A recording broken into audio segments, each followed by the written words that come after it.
التفاصيل المرجو الضغط على زر الإعجاب والاشتراك بالقناة لكي تتوصلوا بجديد الأخبار العالمية والمغربية.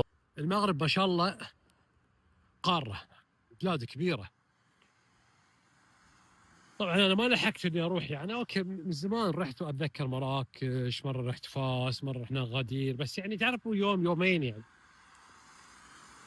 هالمرة أنا قعدت هني في الرباط. يا أخي أول شيء البلاد نظيفة مرتبة، الخضار دار مدارك في كل مكان خضار. الناس طيبين في حالهم. آه أكلهم نظيف، شوارعهم نظيفة، حياة مرتبة. البلاد مرسومة رسم صراحة. تقدر تستخدم فيها المترو، تقدر تستخدم فيها السيارة، تقدر تمشي.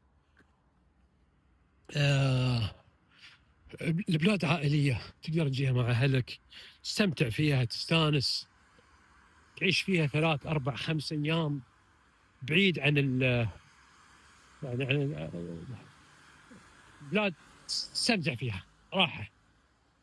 وبعدين تقدر تروح والله مثلا المدن الثانية عندهم، تبي مراكش، تبي أفران كلها ثلوج، كلها ثلج. تبغي طلع البحر ما شاء الله عندهم.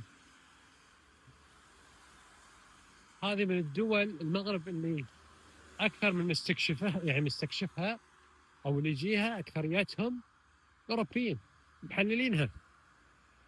والله وين ما أروح ألاقي قدامي أوروبيين، إسبان، طليان. لكن هل تستاهل أن الواحد يجيها؟ إي والله. وركز بين قوسين، ناس طيبين.